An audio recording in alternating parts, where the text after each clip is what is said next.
اس کی legal representative کو بار کیا گیا ہے اس کنٹریکٹ کے اسٹیپولیشن کے ذریعے. اس کنٹریکٹ میں کنڈیشن ڈال کے یہ بار کیا گیا ہے کہ بھئی اس کے لیگل ریپرزنٹیٹیو کے حق میں یہ کنٹریکٹ انفورس نہیں ہوگی، صرف اس شخص کے لیے، اس شخص کے حق میں انفورس ہوگی جس نے اس کنٹریکٹ میں اوریجنل پارٹی ہے. اور اس کے ساتھ جو ہے his representative interest or his principal shall not be entitled to specific performance of the contract unless where his part thereof has already been performed. دیکھو مزید کہہ رہا ہے کہ بھئی شرط یہ ہے کہ بھئی اگر لیگل ریپرزنٹیٹیو اور پرنسپل وہ چاہ رہے ہیں کہ بھئی وہ کنٹریکٹ ان کے حق میں بھی انفورس ہو، لیکن وہ جو اوریجنل جو کنٹریکٹ کیا تھا، جو original party to the contract تھا، اس کے حق میں آلریڈی پرفارم ہو چکی ہے کنٹریکٹ. اگر کنٹریکٹ آلریڈی اس شخص کے لیے پرفارم ہو چکی ہے اور جو ڈیفینڈنٹ ہے اس نے اپنی کیا کیا ہے، اپنی پارٹ پرفارم کی ہے اور اپنی ڈیوٹی پرفارم کیا ہے اور اپنی اوبلیگیشن فلفل کی ہے، تو پھر لیگل ریپرزنٹیٹیو اور جو انٹرسٹ کلیم کر رہا ہے لیگل ہائر، اس کے حق میں کنٹریکٹ انفورس نہیں ہوگی. اور اس کے ساتھ جو ہے یہ جو پرووائزو ہے انتہائی اہم ہے. میں نے اس کو بہت زیادہ موڈیفائی کیا. امید کرتا ہوں کہ آپ لوگوں کو یعنی اس میں آسانی ہوگی. اور میک شور کہ میرے یہاں پہ لیکچر بنانے کا مقصد ہرگز یہ نہیں کہ آئی ایم ارننگ. میرا یہاں اس چینل سے ارننگ کا کوئی مقصد نہیں ہے. میرا مقصد یہ ہے ٹو امپروو مائی سیلف. یہ میرا انٹرسٹ ہے اس میں. اور ساتھ ساتھ کوئی اور اچھا، یا میں اتنا اچھا انسان بھی نہیں ہوں کہ بھئی آپ لوگوں کے لیے 20 منٹ کے لیے آپ لوگوں کے لیے سرو کروں. میں بہت خود غرض ہوں، صرف اپنے لیے کر رہا ہوں کہ بھئی ٹو امپروو مائی سیلف. اور میں یہ بات بھی آپ کو بتاتا چلوں کہ میرے جو ویڈیوز ہیں اس پہ آپ کو ایڈز، اشتہارات نظر نہیں آئیں گے، کیونکہ I am not a person here who is to earn money, بلکہ I am here to improve myself. اور اس کے ساتھ ساتھ جو ہے کوئی احسان نہیں کر رہا ہوں نہ آپ پر، اور نہ آپ میرے اوپر احسان کر رہے ہیں کہ آپ میرے ویڈیوز دیکھ رہے ہیں، کمنٹ کر رہے ہیں، لائک کر رہے ہیں، ڈس لائک کر رہے ہیں، جو بھی کر رہے ہیں. لیکن جو کچھ کر رہا ہوں اپنے لیے کر رہا ہوں. لیکن خود غرض نہ بنیے. اگر اچھا لگتا ہے لائک بھی کرے. اور ہاں، ایک امپورٹنٹ بات یہ ہے کہ بھئی اگر آپ کو کوئی شک ہے، ڈاؤٹ ہے، کوئی آپ کو لگ رہا ہے کہ بھئی I am on the wrong part, تو آپ پلیز کریکٹ کر لیجئے. I am here to rectify myself. یعنی میں اپنے آپ کو وہ کہتے ہیں نا کہ اپنے آپ کی اصلاح کے لیے ادھر ہوں. اگر آپ میرا اصلاح نہیں ہوگا، اگر میں غلط ڈائریکشن پہ جا رہا ہوں، انسان ہوں. اور لاء کی لینگویج تو ایسی ہے کہ یہاں پہ دیکھو، اگر آپ بھٹو کیس کو اگر آپ اسٹڈی کریں، جہاں پہ سپریم کورٹ میں کسی شخص کے ڈیتھ پینلٹی پر 4-3 میں فیصلہ ہوا. یعنی 4 ججز نے کہا کہ بھئی بھٹو کو پھانسی ہونی چاہیے، 3 نے کہا کہ بھئی نہیں، لا ایسا ہے، 4 نے کہا کہ بھئی لا ایسا ہے. یعنی 3 ججز نے لا کو الگ طرف سمجھا، 4 ججز نے لا کو اپنی طرف سے سمجھا، اور انہوں نے کیا کیا، اپلائی کیا، اور بھٹو کو پھانسی ہو گئی. لیکن ویسے اگر کیپٹل پنشمنٹ آپ دے رہے ہیں، اصول تو یہ ہے کہ بھئی اگر کوئی ایسی سچویشن ہے جس میں 4-3 پہ فیصلہ ہو رہا ہے اور ایک شخص کی جان جا رہی ہے، تو ایسی سچویشن میں ججز کو بھی سوچنا چاہیے کہ بھئی میرے جو برادر ججز ہیں وہ 4-3 پر 3 لوگوں کا الگ رائے ہے، 4 کا الگ رائے ہے. تو وہ اپنے جو رائے اس پر نظر ثانی کریں، کیونکہ ایک شخص کی جان یہاں پہ جا رہی ہے. تو یہاں پہ میں آپ لوگوں کو وقت لے رہا ہوں. کہنے کا مقصد یہ ہے کہ لا ہر ایک پوائنٹ پہ ہر ایک شخص جو ہے وہ اپنی طرف سے یعنی اپنے انڈرسٹینڈنگ کے مطابق اس کو لیتا ہے اور وہ ڈسکس کرتا ہے. تو یہ میری جو یہاں پہ ڈسکشن ہے یہ میری اپنی انڈرسٹینڈنگ کی بنیاد پر ہے. بہرحال اگر آپ کو لگتا ہے یا آپ کو کسی بھی سیکشن میں آپ سمجھتے ہیں کہ بھئی میں غلط پارٹ پہ جا رہا ہوں تو پلیز مجھے ریکٹیفائی کریں، میرا اصلاح ضرور کریں. میں آپ لوگوں کا شکر گزار رہوں گا. تو چلے جی. Where the contract is a settlement on marriage or a compromise of doubtful right between members of the same family, any person beneficially entitled thereunder.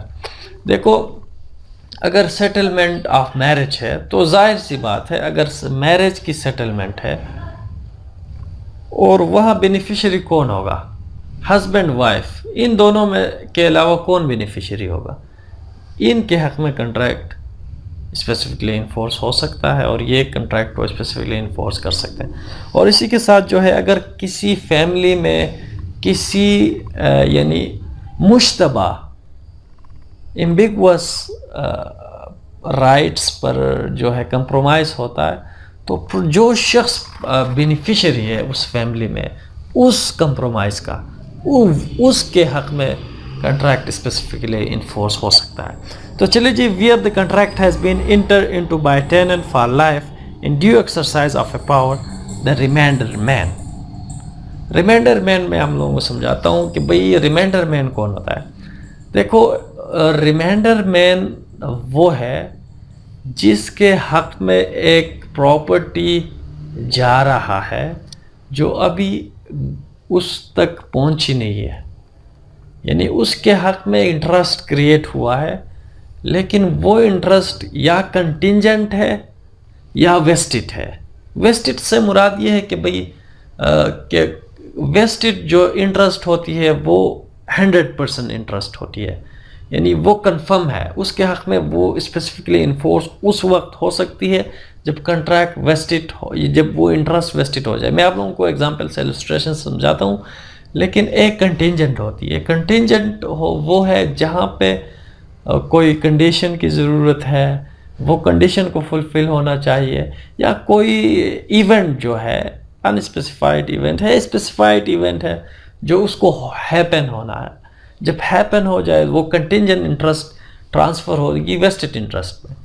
تو یہاں پہ ریمائنڈرمنٹ سے مراد یہ ہے کہ بھئی ایک شخص نے پراپرٹی ایک شخص کو کے حق میں کیا کیا لائف انٹرسٹ کریٹ کیا. فار ایگزامپل میں نے پراپرٹی ایک لائف کے لیے آپ کھول دی. میں نے کہا کہ بھئی آپ کے بعد یہ پراپرٹی آپ کے بچے کو جائے گی یا فلاں بندے کو جائے گی. تو پھر آپ کے پاس لائف انٹرسٹ ہے، اس کے پاس جو ہے ابھی ویسٹڈ انٹرسٹ ہے، آپ کے پاس ابھی جو ہے لائف انٹرسٹ ہے. جب یہ پراپرٹی آپ مر جائیں گے تو یہ انٹرسٹ جو ہے اس کے لیے ویسٹڈ ہوگی. یا میں کہہ رہا ہوں کہ بھئی میرے پاس یہ پراپرٹی جو ہے میرے پاس ہے، جب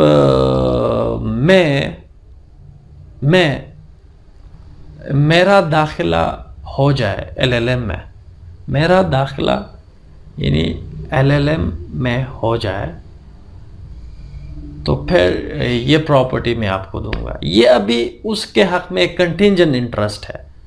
جب میرا داخلہ LLM کے لیے ہو جائے تو پھر یہ جو انٹرسٹ ہے اس کے حق میں ویسٹڈ ہوگی.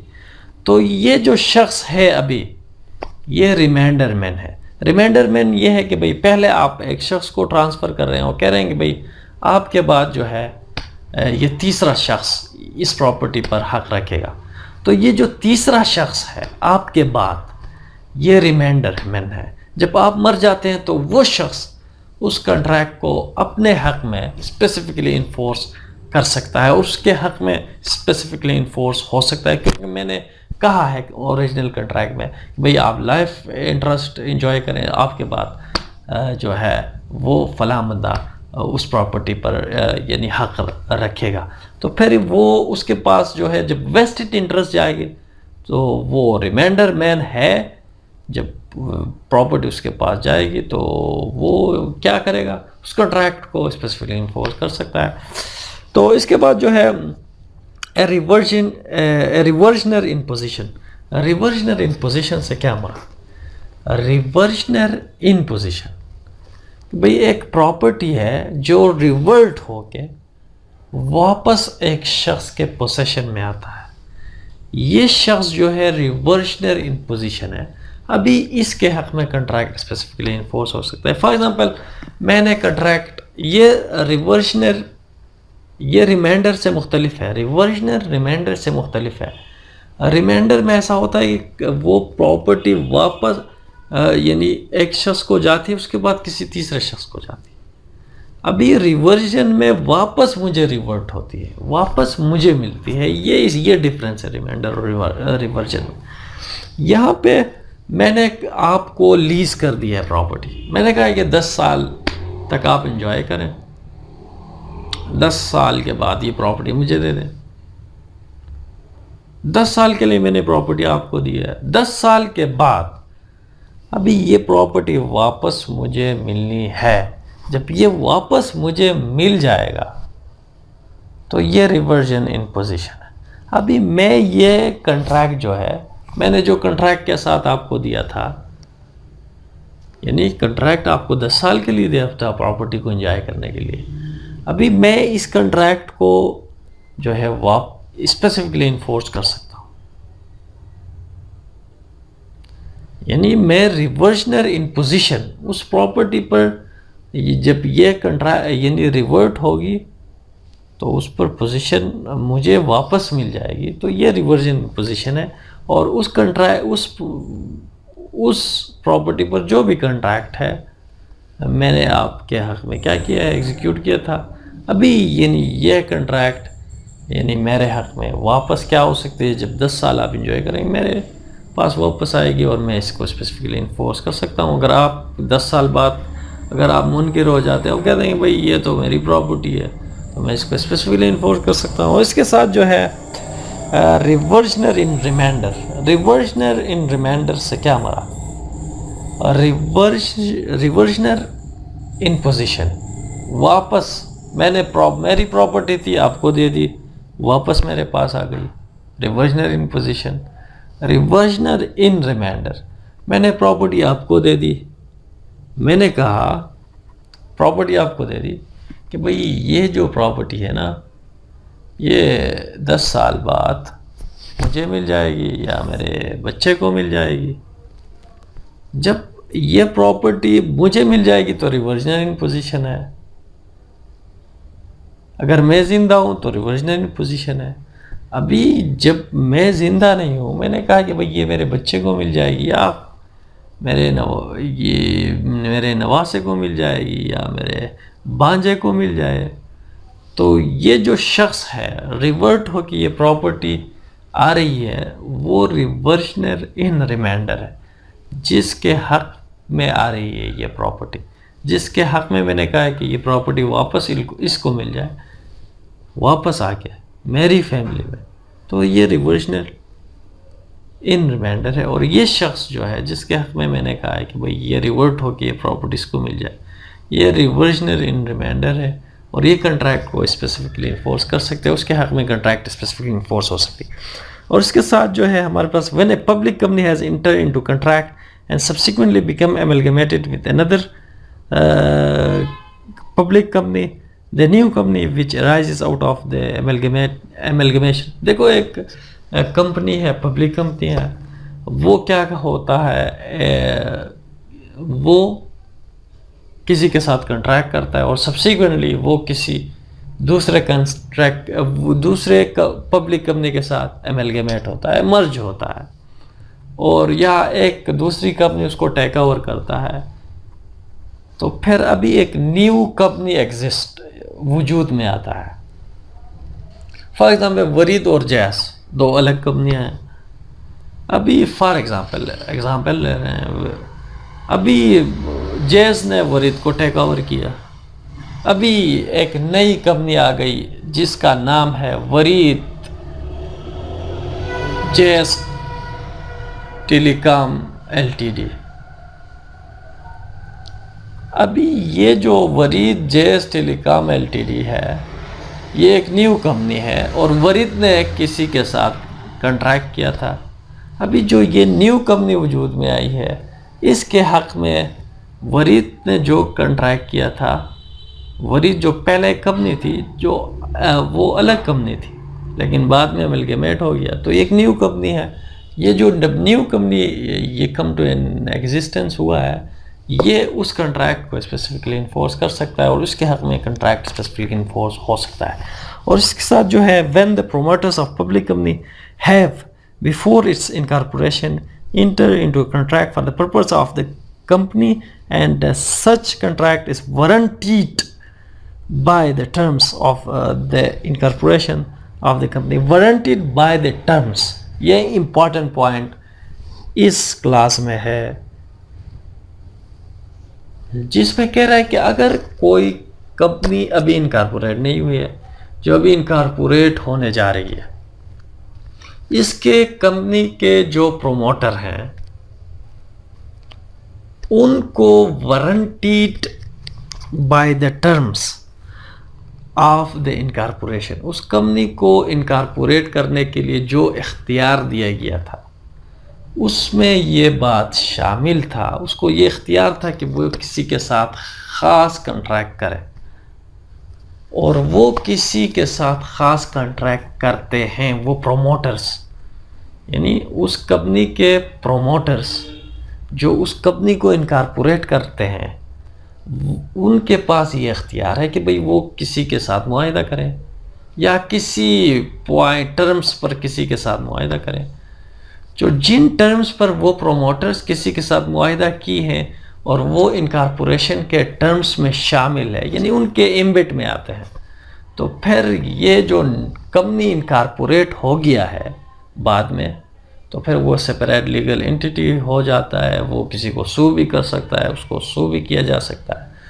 تو پھر یہاں پہ وہ ابھی انکارپوریٹ ہوا کمپنی جو ہے ہوئی جو کمپنی ہے، وہ اس کنٹریکٹ کو اسپیسیفکلی انفورس کر سکتا ہے اور اس کے حق میں وہ کنٹریکٹ اسپیسیفکلی انفورس ہو سکتا ہے اگر the contract is warranted by the terms of the incorporation، اگر انکارپوریشن کے ٹرمز نے اس کو الاؤ کیا تھا ان پروموٹرز کو کہ بھئی وہ کوئی خاص کنٹریکٹ کرے، تب ہی جا کے۔ اور اسی کے ساتھ ساتھ میں ایک بات اور بھی آپ لوگوں کو بتاتا چلوں کہ اگر وہ پروموٹرز کے پاس یعنی کیا تھا، انکارپوریشن کے لیے جو ٹرمز تھے وہ ان کو یہ اجازت نہیں دیتے تھے کہ بھئی وہ کسی ٹرمز پر کسی کے ساتھ معاہدہ کریں، لیکن انہوں نے اپنے پاور سے تجاوز کر کے وہ پروموٹرز کسی کے ساتھ معاہدہ کر لیتے ہیں، بعد میں کمپنی انکارپوریٹ ہوتی ہے، انکارپوریٹ ہونے کے بعد پروموٹرز کے ان کنٹریکٹ کو ریٹیفائی کرتے ہیں، تب بھی یہ کنٹریکٹ اسپیسیفکلی اس کمپنی کے جو نیو انکارپوریٹ ہوئی ہے، نیو کم انٹو ایگزسٹنس ہوئی ہے، اس کے حق میں کنٹریکٹ اسپیسیفکلی انفورس ہو سکتا ہے۔ تو امید کرتا ہوں کہ دوستو آج کا جو لیکچر ہے تھوڑا لینتھی ہو گیا ہے، میں نے اس میں کچھ ایکسٹرا بھی باتیں کی ہے، آپ لوگوں کو برا نہیں لگے گا، مجھے اسی طرح بہت سارا خیال رکھیے۔ اللہ حافظ، بائے بائے۔